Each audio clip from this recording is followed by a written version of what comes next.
Sir. Heavy sweet. Sir. তোমাকে যা লাগছে। স্যার। ও সেই স্যার। তুমি তো আমাকে ফাটিয়ে দিয়েছো। বসে আছে স্যার, ইন্টারভিউ। ইন্টারভিউ? হ্যাঁ স্যার। আরে থাক, আজকে ইন্টারভিউ না হয় আমি স্থগিত করে দেবো। তুমি যে টেস্টটা পড়েছো না, আজকে তো তুমি আমাকে গরম বাড়িয়ে দিয়েছো, আমাকে একটু ঠান্ডা করে দাও। হ্যাঁ স্যার, এক্ষুনি হয়ে যাবেন। অনেক সুন্দর, একদম কচি। মানে তোমার ও হট। হট, মানে তোমার যে সুন্দর। অনেক ক্যাটরিনা কাইফ। মাই গড, জটিল। ও আচ্ছা, মেয়েটা কি পারছি? একদম ফুল পার্সেন্ট, 18 প্লাস। ও মাই গড, শুনো, আচ্ছা ওখানে কয়জন আছে? দুজন, ওয়ান গার্লস অন অনলি বয়। ও আচ্ছা, শুনো, ওই ছেলেটাকে 5টা পর্যন্ত অপেক্ষা করতে পারবে? বুঝতে পেরেছি স্যার। আর মেয়েটাকে ওই সুইট গার্লটাকে আপনার চেম্বারে নিয়ে আসবো। এই তো বুঝছো গার্লস। আচ্ছা শোনো, একদম কচি তো? একদম পিওর। চাই স্যার? অবশ্যই, যাও।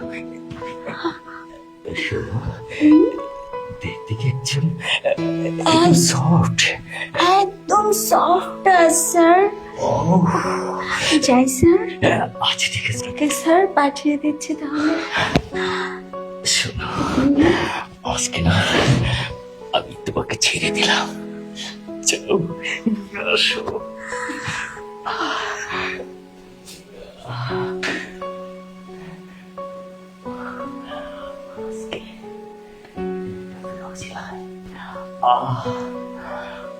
আজকে যে আমি 2 ঘন্টা পরে ইন্টারভিউ নেবো। অনেক সময় ধরে বসে আছি, এখনো ডাকছে না। চাকরির ইন্টারভিউ দেওয়ার জন্য কি এত সময় লাগে? ও আচ্ছা, আপনি কি ইন্টারভিউ দিতে আসছেন? জি। আচ্ছা, আপনার মামা কি করে? মামা? আসলে আমার কোনো মামা নেই, কারণ আমার মায়ের কোনো ভাই ছিল না। আচ্ছা, আপনার খালু কি করে? খালু? আমার তো কোনো খালুও নেই, কারণ আমার মায়ের কোনো বোনই ছিল না। আমার মা তো একমাত্র সন্তান ছিল। ও আচ্ছা, আপনার চাচা কি করে? চাচা? আমার তো চাচাও নেই, কারণ আমার বাবা একমাত্রই ছেলে ছিল, তার কোনো ভাই ছিল না যে আমার কোনো চাচা হবে। তাহলে বোধ হয় আপনার চাকরিটা আর হচ্ছে না। হলেও হতে পারে, তবে অন্যভাবে। অন্যভাবে মানে? আচ্ছা, আপনি কি এখানে ইন্টারভিউ দেওয়ার জন্য এসেছেন? কেন, দেখে কি মনে হচ্ছে আমিও ইন্টারভিউ দিতে আসছি? আপনাকে তো দেখে মনে হচ্ছে না, কারণ আপনার হাতে তো কোনো ফাইলই নেই। ও ফাইল, সেটা আমি আরো 1 সপ্তাহ আগেই জমা দিয়েছি। ও আচ্ছা, এতক্ষণ তো আপনি আমাকে অনেক প্রশ্ন করেছেন, তাহলে আমি আপনাকে প্রশ্ন করি। আচ্ছা বলুন, কি প্রশ্ন? আচ্ছা, আপনার মামা কি করে? আমার মামা? আমার মামা কি আর করবে, ভাঙারির ব্যবসা করে। আচ্ছা ঠিক আছে, আপনার খালু কি করে? খালু চুড়িমালা বিক্রি করে। আর আপনার চাচা কি করে? চাচা বাজারে আলু পটল বিক্রি করে।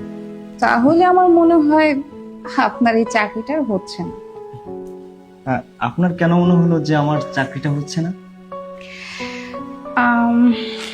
আমার তো চাকরি হওয়ার মতো তাও কিছু একটা আছে, কিন্তু আপনার তো কিছুই নেই, তাহলে আপনার চাকরিটা কিভাবে হবে? স্যার,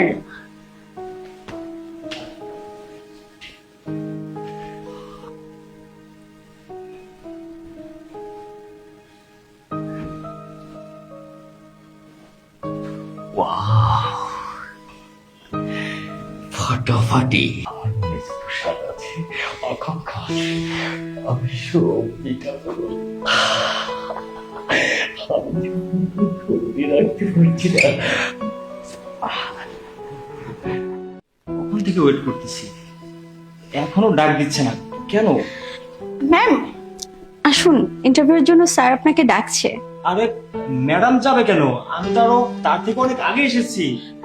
আরে ভাইয়া, আসলে এভাবে বললে হবে না, লেডিস ফার্স্ট, ঠিক আছে? তাই আরে- ওনার ইন্টারভিউতেই আগে নেওয়া হবে। লেডিস ফার্স্ট মানে আমার সিভি আরো এক সপ্তাহ আগে জমা দিয়েছি। হ্যাঁ, সে আপনি দিতেই পারেন, কিন্তু লেডিস ফার্স্ট এটাই। স্যার বলছে ওনার ইন্টারভিউ নেবে। ম্যাম আপনি আসুন।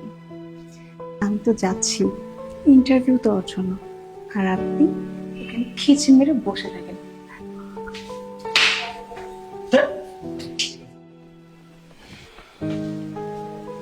ও আচ্ছা, বসো। তো আপনি তো ইন্টারভিউ দেওয়ার জন্য আছেন। জি স্যার। স্যার আমার সিভিটা। সিভির প্রয়োজন পড়ে না, কারণ হাজার হাজার সিভি আমার অফিসে অগোচরে পড়ে আছে। আমার এখানে চাকরি করতে হলে 10 লক্ষ টাকা দিতে হবে। আরে না না, তুমি ওটাকে ঘুষ মনে করো না, ওটা তো জামানত হিসেবে থাকবে। 10 লক্ষ টাকা? এটা তো অনেক টাকা স্যার। আসলে আমার মা বাবা আমাকে অনেক কষ্ট করে পড়াশোনা করিয়েছে। ইভেন পড়াশোনা করাতে অনেক হিমশিম খেতে হয়েছে তাদের। 10 লক্ষ টাকা দেওয়ার মতো সামর্থ্য তো আমার নেই। 10,000 টাকাও তো আমি দিতে পারবো না। তাহলে কি আমার চাকরিটা হবে না? অবশ্য একটা অপশন খোলা আছে। অপশন খোলা আছে মানে? আমি না আপনার কথা কিছুই বুঝতে পারছি না। শোনো, কারণ তোমার চাকরি তো হবেই, মাস্ট। কারণ তোমার যে চেহারা, তোমার যে রূপ, সেই রূপটাকে তুমি একটু কাজে লাগাও, দেখবে তোমার চাকরি হয়ে গেছে। অর্থাৎ তুমি আমাকে 5 মিনিট টাইম দাও। 5 মিনিট টাইম দিলে আমার চাকরি হয়ে যাবে? কি পেতে? আরে এই যুগটাই তো এইভাবে চলছে। কারণ কিছু পেতে হলে কিছু দিতে হয়। তারপরে তোমার যে সুন্দর চেহারা, এত সুন্দর রূপ, তুমি চাইলে তো যখন তখন আমার এই চেয়ারে বসতে পারো।